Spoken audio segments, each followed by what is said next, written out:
नमस्कार। Desert storm से मैं विमल शर्मा। डेजर्ट स्टॉर्म लेकर आ रहा है एक नई पेशकश, कहीं अनकहीं। ये कार्यक्रम जैसलमेर की महिलाओं के लिए प्रसारित किया जा रहा है। इस कार्यक्रम में महिलाओं द्वारा कहीं अनकहीं के माध्यम से अपनी बात, महिलाओं के सशक्तिकरण के लिए अपनी बात रखेंगी, अपने जीवन की अनछुए पहलुओं को चर्चा करेगी। इनसे चर्चा करेगी हमारी एंकर योगिता सोनी, और हर रविवार को ये दोपहर 2:30 बजे के लगभग प्रसारित किया जाएगा। इसे देखना ना भूलें, जरूर देखें। गमों की धूप में भी मुस्कुरा कर चलना पड़ता है। ये दुनिया है, यहाँ चेहरा सजा कर चलना पड़ता है। नमस्कार, मैं हूँ योगिता सोनी और आप देख रहे हैं डेजर्ट स्टॉर्म न्यूज़ का कार्यक्रम कहीं अनकहीं।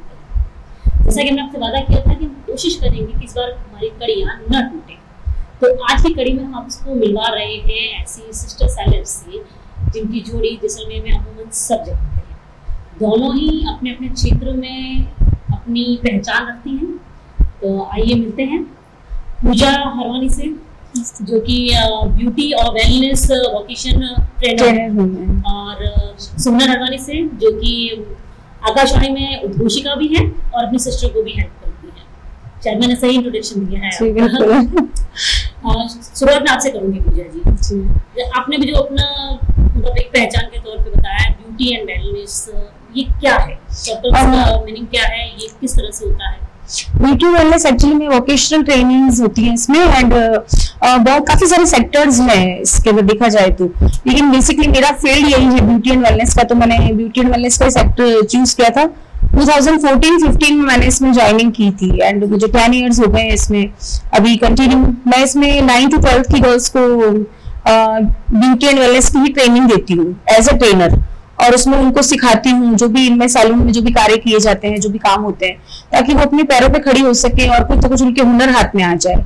9 to 12 तक मतलब ये स्कूल में होता है? हाँ जी, मैं अभी स्कूल में as a trainer, vocational trainer में लगी हुई हूँ, और वहाँ पे मैं इसकी ब्यूटी एंड वेलनेस की ट्रेनिंग देती हूँ सब्जेक्ट की। जी, गवर्नमेंट की तरफ से है ये, जो ये शिक्षा के अंतर्गत एक वोकेशनल साथ में जोड़ा गया है, ताकि बच्चे, ऐसा होता है जनरली कि ना बच्चे जब भी आप शिक्षा लेके निकल जाती हैं और वो भविष्य में देखती है कि आगे मुझे क्या बनना है क्या नहीं बनना, और कई लड़कियों को घर से बहुत दूर जाने का मौका नहीं मिल पाता है एजुकेशन के साथ में।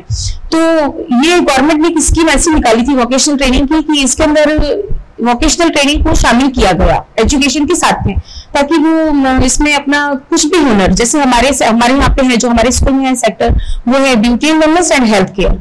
तो ब्यूटी एंड वेलनेस में जैसे ब्यूटी एंड वेलनेस की ट्रेनिंग हो गई, ब्यूटी सेक्टर जो भी होगा, जो भी इसमें काम होता है आपको बच्चों को सिखाया जाता है, एंड हेल्थ केयर में नर्सिंग का जितना भी होता है, बीपी चेक करना या नॉर्मली नर्सिंग का जो भी काम होता है, वो उनको बच्चों को सिखाया जाता है। गवर्नमेंट की मंशा यही थी कि बच्चे निकलते तो हैं, 12th पास आउट हो गए, निकल गए, लेकिन आगे उन्हें क्या करना है? आगे वो जॉब के लिए घूमते रहेंगे या अपने हाथ पे कोई हुनर लेकर के और आगे कुछ करेंगे? इसमें जाकर के खुद का छोटा सा वो सैलून खोल लिया, या कोई असिस्टेंट के रूप में काम कर लिया, या कहीं आप कोई सैलून में जाके जॉब कर ली, या खुद ने ही कोई ट्रेनिंग सेंटर खोल लिया स्टूडेंट्स ने, या हेल्थ केयर है जैसे, तो उसमें भी यही है कि नर्सिंग का काम बच्चे सीखते हैं। तो छोटा मोटा घर में भी अपने हेल्थ का जो भी हेल्थ रिलेटेड इश्यूज हो जाते हैं कभी घर में, तो वो घर पे ही कर सकते हैं, या फिर जो वो भी नर्सिंग में आगे जाकर के और अच्छी डिग्री लेकर के और आगे वो भी जॉब हेल्थ में कहीं पे भी ले सकते हैं, हेल्थ सेक्टर्स में। जैसे आप लोगों का सैलून है जैसलमेर में, तो आप तो काफी टाइम से जुड़े हुए हैं इसमें, आपने भी अपनी सिस्टर को हेल्प की है, तो जैसे आपको लगता है कि जो रेस्पेक्ट बाकी जॉब में है वो इसमें भी है?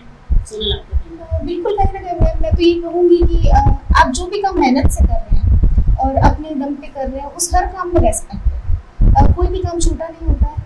और जहाँ तक बात आती है इस फील्ड की, ब्यूटिशियन की हम बात करें या ब्यूटी फील्ड की बात करें, तो आजकल तो बहुत सारी महिलाएं हैं जो आगे निकल रही हैं, घर से निकल रही हैं और कुछ करना चाहती हैं। हर दिशा में वो अपने आगे कदम बढ़ा रही है, चाहे वो कोई भी फील्ड हो। और जब बात ब्यूटी की आती है तो बहुत अच्छा फील होता है जब हमें अपने नाम से लोग पहचानते हैं। हम कहीं भी जाते हैं तो दीदी है या मैं हूँ, मम्मा है, तो हम जाते हैं तो हमें सब देख के बोलते हैं हाँ ये वो पार्लर वाले हैं। तो जो मतलब इतने साल से काम कर रहे हैं, या फिर जिन्होंने हमें तैयार किया था, हमें शादी में रेडी किया था, हमें दीदी को किया था रेडी, तो बहुत सारी चीजें सुनने को मिलती है, तो हम अपने नाम से पहचाने जा रहे हैं, ये सबसे अपने में बड़ी बात हो जाती है। और रेस्पेक्ट तो हर फील्ड में है, चाहे वो महिलाएं किसी भी दिशा में आगे बढ़ना चाहें, अगर वो मेहनत कर रही है। जब मैं आपसे ऑफलाइन बात हुई थी और कैमरा, तब आपने मुझे कहा था कि आप 29 सालों से इस फील्ड में, हाँ, इसकी लगती नहीं है, तो ये 30 साल का जो है वो क्या है? एक्चुअली मैं बहुत छोटी एज की थी, जैसे 8 या 9 साल की रही होंगी तब। मम्मी ने तो पार्लर, जैसे मम्मी का जैसलमेर में फर्स्ट पार्लर था, 38 इयर्स पहले उन्होंने जैसलमेर में फर्स्ट पार्लर खोला था। यहाँ पे जैसलमेर एक छोटा सा गांव जैसा था, अभी तो काफी बड़ा डेवलप हो गया है, बहुत बड़ी सिटी बन गई है। तो उस टाइम पे पार्लर कोई जानता भी नहीं था कि सैलून क्या होते हैं या पार्लर क्या होते हैं, थ्रेडिंग क्या होती है, नॉर्मली फेशियल, ब्लीचिंग, जो भी पार्लर में काम किया जाता है वो सब क्या होता है, कोई भी नहीं जानता था इसके बारे में। तो उस टाइम पे मम्मी दिल्ली से आई थी, यहाँ पे सेटल हुए आके पापा के बिजनेस की वजह से, और यहाँ पे आके उन्होंने सैलून की ओपनिंग की। और ओपनिंग की तो सबको पता चला कि भाई उस पार्लर खुला है, कोई पार्लर खुला है, तो मतलब उनको इतना बड़ा नाम मिला। यहाँ पे BSF भी है एंड एयरफोर्स भी है यहाँ पे, एंड RCP भी है, बाहर के भी काफी लोग यहाँ पे रहते हैं, तो वो तो जानते ही थे कि भाई ये सब सैलून में, पार्लर में ये सब काम किया जाता है, और उनको नीड रहती थी। तो उनको बेसिकली उनको परेशानी होती थी कि भाई जो हमें काम मिलना चाहिए वो जैसलमेर में नहीं हो पाता है हमारा। तो जब सैलून खुला तो बहुत हंगामा हो गया कि भाई पार्लर खुल गया है, दिल्ली से कोई लेडी आई है उसने पार्लर खोला है यहाँ पे। तो बहुत अच्छा रेस्पॉन्स मिला था उन्हें, और जब उनको काम करते देखती थी मैं, शुरू बहुत स्ट्रगल रहा टाइम यहाँ का, तो लेकिन रेस्पॉन्स बहुत अच्छा था, रेस्पेक्ट बहुत मिली उनको यहाँ पे आने के बाद में। फिर उनको देखती थी, ऐसा लगता था कि मैं भी अब थोड़ी बड़ी होंगी तो मैं जरूर इसी फील्ड में जाऊंगी, जो मम्मा काम करती है मुझे यही सीखना है और मुझे यही करना है इसमें आकर के। तो 8-9 साल की उम्र से मुझे लगता था कि मैं थोड़ी सी हेल्प कर दूं मम्मी की, थोड़ा सा कोई काम में मम्मी मैं हेल्प कर दूं आपकी। तो इसी के जरिए मैं उनके आगे हेल्प करवाने के जरिए धीरे धीरे इस फील्ड में अपने आप ही ऑटोमेटिकली इसमें आती गई, इसीलिए मुझे इतने साल हो गए। सोनल, आजकल जो एक उम्र के बाद माना जाता है कि हमें सैलून यूज करना चाहिए, आजकल टीनेज गर्ल्स हैं वो बहुत अट्रैक्टिव हो रही है इसकी तरफ, अपनी मतलब उस चीज़ की जरूरत से पहले ही वो वहाँ पहुँच जाती हैं, चाहे मम्मी को देख के या अपने आसपास को देख के। इसका उनकी हेल्थ पर, उनकी मेंटलिटी पर क्या इफेक्ट पड़ता है? क्या सही है या बड़ी बात है? मैं ये कहूँगी कि हर चीज़ के दो पहलू होते हैं। अगर आपके लिए सैलून या फिर ये जो भी है ये अच्छा है, तो कहीं ना कहीं आप जैसे टीनेज की बात कर रहे हैं तो उनके लिए कुछ चीज़ें हार्मफुल भी हो सकती है। लेकिन आजकल लड़कियां बहुत अट्रैक्ट होती हैं इन चीज़ों के पीछे, ब्यूटी प्रोडक्ट हो गए या फिर कॉस्मेटिक्स है, इन सब के पीछे बहुत ज़्यादा वो अट्रैक्शन उनका रहता है। तो मेरा खुद का पर्सनल एक्सपीरियंस बता रही हूँ, मैं सैलून में हूँ, तो काफ़ी लड़कियाँ ऐसी आती हैं जो 5th standard, I think 6th standard ऐसे होती हैं, और वो आती हैं और वो कहते हैं हमें ये सर्विस लेनी है।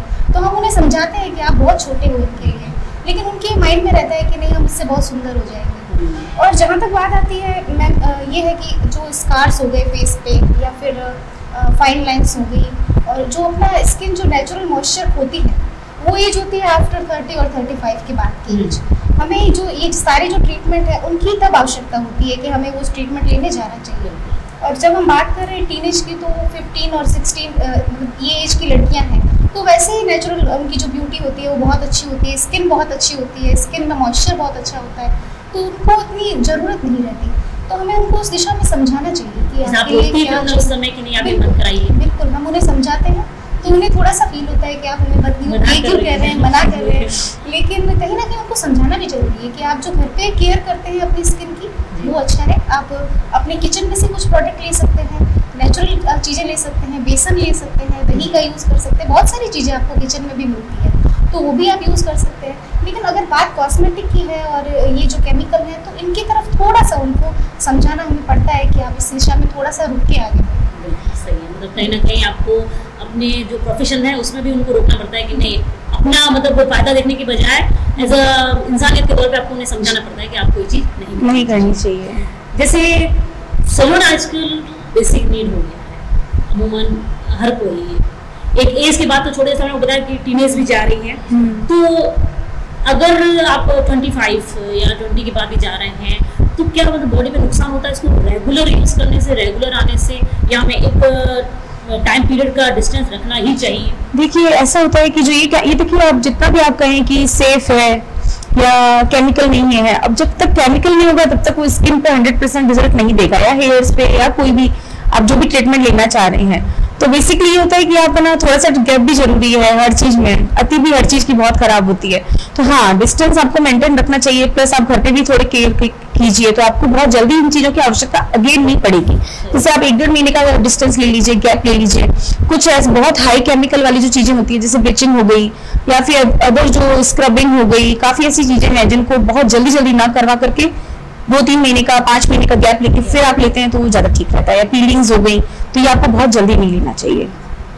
आप आकाशवाणी में भी वर्क करती हैं तो उसके लिए आपको भी कंटेंट कोई बनाना पड़ता होगा कुछ, और उसमें कि पार्लर सैलून का काम तो ऐसा है जैसे 24 आवर्स हो जाता है। कभी जैसे आपने पाँव रखा फिर तो अगर कस्टमर आएगा आपको अटेंड करना ही है, तो फिर दोनों चीज़ों में मैनेजमेंट कैसे रहता है? कई बार ऐसा होता है कि दोनों चीज़ों मैनेजमेंट बहुत मुश्किल हो जाता है, लेकिन जैसे कि मैंने बताया मम्मा भी है पार्लर में, दीदी का भी सपोर्ट रहता है, तो मैं उस टाइम को मैनेज कर लेती हूँ क्योंकि वो भी मुझे कहीं ना कहीं बहुत मेरे दिल के अजीज़ है। रेडियो की अगर हम बात करें, और मुझे 10 साल हो गए इस फील्ड में, रेडियो में भी। मैं बहुत छोटी थी तो मुझे पार्लर का बहुत शौक था। मम्मी को देखती थी तो उनको देख के, दीदी को देखती थी तो कहीं ना कहीं इनका जो इम्पैक्ट था मेरे ऊपर बहुत था कि ये ऐसे कर रहे हैं तो मुझे भी इस फील्ड में आगे बढ़ना। लेकिन एक जो रेडियो का था, कहीं ना कहीं मुझे गाने का भी बहुत शौक था तो वो पूरा नहीं हो पाया यहाँ पे। और उसके अलावा मैं आरजेस को सुनती थी तो मुझे ऐसा लगता था कि इनका इंटरव्यू लेने का मौका मुझे भी मिले या फिर मैं पर्दे के पीछे बनूँ। एक्चुअली जो स्टेज फियर था वो कहीं ना कहीं मुझे था बचपन से, तो वो मैं स्टेज पे नहीं जा पाई, इसीलिए मैं बैक रह के काम करना चाहती थी कि लोग मेरी आवाज़ सुने, मुझे देखें नहीं। तो मेरे को रेडियो का बहुत शौक था तो उसके लिए मैंने टाइम निकाला और ऑडिशन दिया, वाणी टेस्ट हुआ हमारा। उसके बाद में 2014 से मैं इस फील्ड में, तो मुझे 10 साल उसमें भी हो गए हैं। तो मैनेजमेंट बहुत अच्छे से हो जाता है क्योंकि मुझे उस चीज़ का बहुत शौक रहा है। जी, मतलब जो हमारी ख्वाहिश होती है उसके लिए हम समय किसी तरह से निकाल लेते हैं। आपने कई मिस मूवल्स तैयार भी की है, कभी आप लोगों ने पार्टिसिपेट करने का सोचा? हाँ, मैंने किया, मिस मूवल में पार्टिसिपेट किया था, फर्स्ट रनर भी रही थी मैं उसमें। हाँ, 2005 की या 6 की बात रही है। तो अभी भी आप अगर यदि गूगल पर सर्च करेंगे मिस मूवल का नाम तो उसमें मेरा पिक भी अभी आपको मिलेगा, आएगा उसके अंदर। आपने ट्राई किया? नहीं, मैंने नहीं ट्राई किया। मुझे सजाने का शौक है खुद के लिए शौक नहीं था। और फिर दीदी को था तो हमें लगता था कि नहीं, दीदी आगे बढ़े और ये इस फील्ड में जाए, तो मैंने इसलिए ट्राई। इसके बाद किसी और चीज़ में मॉडलिंग में ट्राई नहीं किया? मैंने एक्चुअली में मुझे शौक तो था ही इसका, तो मैंने मिस मूवमेंट पार्टिसिपेट किया था। तो उसके बाद में फर्स्ट रनर रह गई। होता है लोगों की नज़रों में भी आ जाते हैं, आपके फोटोज़ भी जब आते हैं बाहर। तो उसके बाद में भरत बाला की एक डॉक्यूमेंट्री के सिलसिले में यहाँ पे आए थे। यहाँ पे शूटिंग्स तो होती रहती है जैसलमेर में, बहुत अच्छा शहर है एक। तो भरत बाला की डॉक्यूमेंट्री के सिलसिले में आए थे। इनक्रेडिबल ऑफ इंडिया की डॉक्यूमेंट्री होनी थी यहाँ पे, ऑल ओवर इंडिया की हो चुकी थी, एक राजस्थान की हमारी बाकी थी। तो उसमें जैसलमेर को उन्होंने चूज़ किया था एज अ पर्यटन स्थल, बहुत खूबसूरत है, तो यहाँ पे शूटिंग करनी थी उनको। तो आए थे यहाँ पे। तो मेहंदी का मुझे बड़ा शौक था, मैंने मेहंदी भी बहुत साल लगाई है, मेहंदी मैंने काफ़ी साल बहुत अच्छा किया है मैंने मेहंदी में भी। तो उनको लगा कि भाई मेहंदी के लिए कोई आर्टिस्ट मिल जाए तो एक मेहंदी का पिक ले लेंगे, राजस्थान की मेहंदी फेमस है तो मेहंदी हो जाएगी तो अच्छा रहेगा। तो मैं गई तो मैंने दिखाया उनको भी मेहंदी में लगाती हूँ अच्छी। तो पता नहीं क्या उनको समझ में आया कि मेरे मूमल के भी फोटो उन्होंने कहीं देखे होंगे, पता नहीं क्या, तो उन्होंने बोला मूमल कर लो आप। मैंने कहा हाँ, मैं मूमल रह चुकी हूँ। तो बोल रहे अच्छा, तो आप है ना डॉक्यूमेंट्री में काम करना चाहेंगी? तो थोड़ा सा सुन के ऐसा लगा कि डॉक्यूमेंट्री पता नहीं क्या है, कैसे है, काफ़ी साल पहले की बात है। तो मम्मी से बात की आके, तो मम्मी ने बोला कि डॉक्यूमेंट्री है। तो मम्मी ने जाके मिली, उनसे बात करी, तो वो सिलेक्शन हुआ था मेरा। ऑल ओवर राजस्थान की तरफ से मैंने प्रेजेंट किया था उस टाइम में, जैसलमेर में हुई थी इसकी डॉक्यूमेंट्री की शूटिंग। एंड आप अभी भी सर्च करेंगे तो इनक्रेडिबल ऑफ इंडिया, आप उसमें आप मेरा वीडियो है उसमें भरत बाला की ओर से। जी, जैसे ब्यूटी जो होती है, एक कहते हैं कि भगवान ने जो हमें जैसा भेजा है वो उसे कहते हैं प्राकृतिक सौंदर्य। प्राकृतिक सौंदर्य को कहीं ना कहीं हम सैलून में जाके छेड़खानी कर रहे हैं, क्या कहेंगे इसे? हाँ, ये तो है। देखिए ऐसा होता है ना, कई चीज़ें हैं जैसे अनवांटेड हेयर्स हो गए, या अब देखो प्राकृतिक तो सुंदर बहुत भगवान बनाया ही है, सबको बनाया है, मैं ये कहूँगी नहीं। लेकिन ऐसा होता है कि कई चीज़ों में नीड होती है, काफ़ी चीज़ों को हमें क्लीन भी करना पड़ता है, थोड़ा सा सुंदर और दिखना पड़ता है, थोड़ी सी छेड़छाड़ हमें करनी भी पड़ती है। जैसे आप जो ब्राइडल आप शूट्स देखेंगे आजकल जो चल रहे हैं, बिफोर एंड आफ्टर भी होता है, उसमें भी आप देखते होंगे। तो उसमें बिफोर की ब्राइड आप देखेंगे तो थोड़ी सी आपको मतलब कंपेरेटिवली उसमें डल लगेगी आपको, एंड आफ्टर वो मेकअप एंड ऑल जो आपका हेयर डू होता है, सब कुछ होता है, आप काम किया जाता है, तो उसके बाद में वो बहुत खूबसूरत नजर आती है। तो सुंदरता को बढ़ाने के लिए कॉन्फिडेंस भी बिल्कुल कॉन्फिडेंस आता है, और आपको खुद को भी अच्छा फील होता है कि हाँ मैं बहुत सुंदर लग रही हूँ आज। तो वो चीज़ भी है। एंड सुंदर तो दिखना ही चाहिए, हर किसी को सुंदर दिखना चाहिए। जैसे अभी समर का सीज़न है, गर्मियों का, तो आप हमारे व्यूअर्स को कोई टिप्स स्पेशल देना चाहें? देखिए, अगर मैं बात करूँ ब्यूटी की, तो ब्यूटी एक बाहरी चीज़ है, लेकिन उससे ज़रूरी है अंदर आप क्या इंटैक्ट ले रहे हैं बॉडी के लिए। तो जब आप अंदर इंटैक्ट अपना जो ले रहे हैं वो अगर आप अच्छा लेंगे तो अब आपके फेस पे ग्लो करेगा, वो फेस पे नज़र आएगा। तो कई बार ये होता है कि हम बहुत सारे प्रोडक्ट के चक्कर में पड़ जाते हैं और हमें लगता है कि ये सारे प्रोडक्ट बहुत अच्छे हैं और हमें एकदम बहुत सुंदर बना देंगे, लेकिन वो बाहरी ब्यूटी की तरफ ही बस आकर्षित होकर रह जाते हैं। अंदर क्या बॉडी नीड है, बॉडी की आपकी क्या नीड है, वो हम कई बार भूल जाते हैं। तो अभी समर है, ऐसे में लिक्विड डाइट जो मैं कहूँगी, लिक्विड डाइट पे ध्यान देना बहुत ज़रूरी है। आप जो ले रहे हैं, जैसे आप नारियल पानी ले सकते हैं, आप छाछ ले सकते हैं। उसके अलावा पानी की अगर बात करें तो पानी सबसे ज़रूरी है और कई बार हम पानी ही भूल जाते हैं। तो पानी का इंटेक आप कितना कर रहे हैं डेली, ये बहुत मैटर करता है। और उसके अलावा फ्रूट्स हैं, जूसेस हो गए, ये बहुत ज़रूरी है। ये स्किन में आपकी ग्लो लेके आएंगे। जो आप ब्यूटी की बात कर रहे हैं, तो ब्यूटी कहीं ना कहीं आपको इन चीज़ों से भी मिलेगी। फ्रूट्स लें आप, विटामिन सी ले सकते हैं, इसमें बहुत सारी मात्रा में विटामिन सी आपको बालों के लिए भी बहुत अच्छा है और साथ ही साथ आपकी स्किन के लिए भी बहुत अच्छा है। तो और समर में बाकी फ्रूट्स भी बहुत सारे आते हैं जो आपको ताजगी भी देते हैं और साथ ही साथ फेस पे भी ग्लो करते हैं, तो वो भी आप ले सकते हैं। और कुछ ऐसे टिप्स है जैसे कि मैं बताना चाहूँगी कि जैसे अब ये तो इंटेक की बात होगी कि हमें क्या खाना चाहिए, हमें क्या पीना चाहिए, कैसे अपनी डाइट को ध्यान रखना चाहिए। प्लस कुछ फिर ऐसा भी होता है कि आप खा बहुत अच्छा रहे लेकिन आप थोड़ा सा भी धूप में निकल गए तो कहीं ना कहीं आपको सनबर्न मिलेगा ही मिलेगा, क्योंकि बहुत तेज़ धूप है यहाँ की देखा जाए तो सनस्क्रीन का यूज़ करना, 45 डिग्री पारा चल रहा है, बिल्कुल 30 to 50 SPF का सनस्क्रीन आपको लगाना ही लगाना है। CTM होता है क्लींजिंग, टोनिंग, मॉइस्चराइजिंग, ये आपका रूटीन होना ही चाहिए। वंस अ वीक आपको स्क्रबिंग, थोड़ी सी माइल्ड स्क्रबिंग, वो भी आपकी थोड़ी सी होनी चाहिए। तो टिप्स भी मिल रहे हैं। बिल्कुल, तो ये सब आप यही होता है कि आप अपनी स्किन को CTM अगर कर रहे हैं तो आप 80% स्किन को वैसे ही अपना अच्छा कर लेते हैं, सुंदर हो जाती है स्किन आपकी। CTM क्लींजिंग, टोनिंग, मॉइस्चराइजिंग आप उसको प्रॉपर दे रहे हैं तो। प्लस सनस्क्रीन का यूज़ हो गया, थोड़ा निकल रहे हैं बाहर तो कोशिश कीजिए कवर अप करके निकलें अपने फेस को, अपनी बॉडी को, डायरेक्टली सन के उसमें नहीं आए आप संपर्क में, तो ये आप कर सकते हैं अपनी अच्छी स्किन के लिए। मैं पार्लर में बहुत देखती हूँ, काफ़ी सारी गर्ल्स खास करके जैसलमेर की बात करें तो ऐसे आती हैं जिनको पिगमेंटेशन इशू है। मैं यहाँ पे भी बताना चाहूँगी, खास करके पिगमेंटेशन बहुत देखने को मिलता है। तो वो स्किन केयर आप कैसी कर रहे हैं रूटीन की, क्योंकि हम चाहते हैं कि हम पार्लर जाए, एक दिन में सैलून जाए और हम बहुत अच्छे गोरे और सुंदर बन के आ जाए। वो ना नॉर्मली फेशियल के बाद अपना चेहरा देख के लगता है कि वो आना ही चाहिए, लेकिन आपका रूटीन का क्या है, आप कैसे फॉलो करते हैं, अपना स्किन केयर कैसे करते हैं। तो स्किन केयर में मैं गर्ल्स को कहना चाहूँगी कि आप सनस्क्रीन को जरूर शामिल करें, क्योंकि इतने सन की जो ये रेज होती हैं बहुत हमारे लिए हार्मफुल होती हैं। तो आप अगर घर पे बाहर जाने की तो एक बात है कि आप बाहर जा रहे हैं तो आप लगा के ही जा रहे हैं सनस्क्रीन, नहीं, लेकिन अगर आप घर पे हैं फिर भी आप सनस्क्रीन का यूज़ करें, तो वो हमारी स्किन को बहुत ज़्यादा प्रोटेक्शन देता है। तो ये बहुत ही छोटे अच्छे आइडियाज़ दिए हैं हमारे व्यूअर्स को। वैसे कोई और मैसेज अगर हमारे चैनल के थ्रू आप देना चाहें तो? मैं तो ब्यूटिशियन भी हूँ एंड वोकेशनल ट्रेनर भी हूँ। तो जब बच्चियों को देखती हूँ तो मेरा यही रहता है कि बच्चियाँ कहीं ना कहीं कुछ मतलब दिल में सोच लें पहली बात तो, कि भाई मुझे ये बनना है, मुझे ये करना है। आज जब सोचेंगे बच्चे तभी उसको फिर आगे सोचेंगे तो उसी को अचीव कर पाएंगे। तो सोचें, पेरेंट्स को भी मैं ये कहना चाहूँगी कि थोड़ा सा बच्चों को सहयोग करें, उनकी हेल्प करें। स्पेशली लड़कियों की बात नहीं है, बॉयज़ को भी, कई बॉयज़ भी ऐसे होते हैं जो है ना पेरेंट्स उनकी बात नहीं समझ पाते हैं कि बच्चा क्या चाह रहा है, आज बनना क्या चाह रहा है, और पेरेंट्स के दबाव में आकर के बच्चा कुछ और कर लेता है लाइफ में, लेकिन वो सेटिस्फाइड नहीं होता है, खुश नहीं होता है पूरी तरीके से। तो as a teacher, as a vocational trainer मैं यही कहना चाहूँगी बच्चों की भावनाओं को समझें अच्छी तरीके से और उनको आगे बढ़ाने में उनका हेल्प करें, उनकी सहयोग करें। आप अपना समय देने के लिए आपका बहुत बहुत थैंक यू।